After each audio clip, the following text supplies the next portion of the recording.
চলে এসেছি নতুন একটা ভিডিও নিয়ে। তো এই ভিডিওতে তোমাদের বলবো যে সিকান্দারের অ্যাডভান্স বুকিং কিন্তু ওপেন হয়ে গেছে। যেটা ভেবেছিলাম 11টার সময় বুকিং মানে স্টার্ট হবে, সেটা 9টা থেকে 10টার মধ্যে অ্যাডভান্স বুকিং স্টার্ট হয়ে গেছে। তো এটা একটা মেকার্সরা খুব ভালো কাজ করেছে যে সকাল থেকে করেছে। দেখো কালকে রাতে কিন্তু কিছু লিমিটেড অ্যাডভান্স বুকিং স্টার্ট হয়েছিল, সেখানেও কিন্তু বেশ ভালো রেসপন্স এসেছে।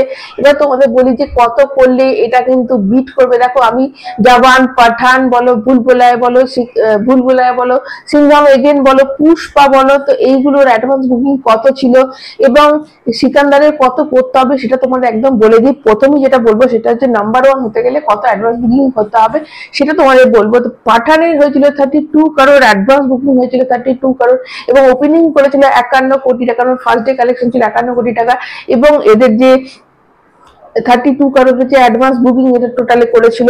এবং তারপরে হচ্ছে জওয়ান হচ্ছে 40.75 করোড়, শুধু হিন্দি বেল্টে 38 করোড় করেছিল।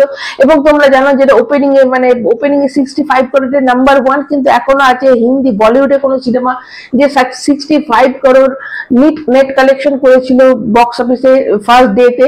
এবং তারপরে তোমাদের যদি বলি সেটা হচ্ছে টাইগার 3, সেটা 23 করোড় করেছিল। 23 করোড় অ্যাডভান্স বুকিং এর কথা বলছি। ভুলভুলাইয়া করেছিল 17.12 করোড় এবং সিংঘাম এগেন করেছিল 11.7 করোড় এবং পুষ্পা 2 করেছে 36 করোড়। এটা সব কটা কিন্তু অ্যাডভান্স বুকিং বললাম। পুষ্পা 2 36 করোড় অ্যাডভান্স বুকিং করেছিল এবং ফার্স্ট ডে নেট কালেকশন করেছিল 72 করোড়।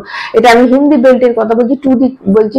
সেখানে সিকান্দারকে মিনিমাম 30 কোটি কিন্তু অ্যাডভান্স বুকিং করতেই হবে। দেখো 30 কোটির নিচে যদি করে তাহলে 50 থেকে 60 ফার্স্ট ডে কালেকশন, 50 থেকে 60 কোটির ফার্স্ট ডে কালেকশন তো তা থাকবে, নেট কালেকশন থাকবে। এবং যদি 30-র ওপরে অ্যাডভান্স বুকিং হয়ে যায়, দেখো আর বাকি আছে, আজকে 25 খুলে দিয়েছি তো এখনো কিন্তু ডাটা আসেনি। 25, 26, 27, 28, 29 আর 5 দিন আছে। 5 দিনের মধ্যে যদি 30 কোটি এরা তুলে দেয়, 30 কোটির ওপরে ওঠে, তাহলে 60 to 70 করোড়ে first day collection net collection হবে। এবং যদি 30 কোটির নিচে কোনোভাবেই কিন্তু করা যাবে না। 30 কোটির নিচে হলে কিন্তু 50 থেকে 60 কোটি জওয়ানের রেকর্ডও ভাঙতে পারবে না। কিন্তু যদি 30 কোটির ওপরে হয়ে যায় তাহলে কিন্তু অবশ্যই শুধু জওয়ান না, পুষ্পার ডে 1 কালেকশন অবশ্যই যাবো। পুষ্পার ডে 1 কালেকশন যেন বিট করে দেয় আমাদের সিকান্দার, তো অবশ্যই তাকে 30 কোটির ওপর কিন্তু অ্যাডভান্স বুকিং করতে হবে এই 5 দিনের মধ্যে।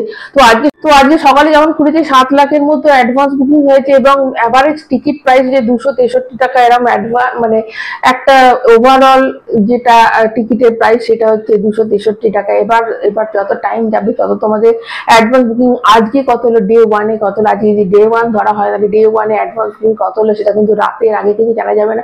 মানুষ যত ঘুম থেকে উঠবে আস্তে আস্তে যখন দেখবে তখন তারা আস্তে আস্তে টিকিট কাটবে। আজকে সবে প্রথম ফার্স্ট ডে, তো একদম রাত্রিবেলা তোমাদের বলবো কত ফার্স্ট ডে কালেকশন হলো। তার জন্য চ্যানেলটাকে অবশ্যই সাবস্ক্রাইব করো এবং তোমাদের মতে অ্যাডভান্স বুকিং কত হবে অবশ্যই ফার্স্ট ডে তোমরা বলে যাবে। এবং ফার্স্ট ডে কালেকশন কত হবে, নেট কালেকশন কত হবে হিন্দি বেল্টে অবশ্যই কমেন্ট করে জানাতে ভুলবে না। এখনকার মতো এইটুকুই, সবাই ভালো থাকবে। আপনার মতো টাটা।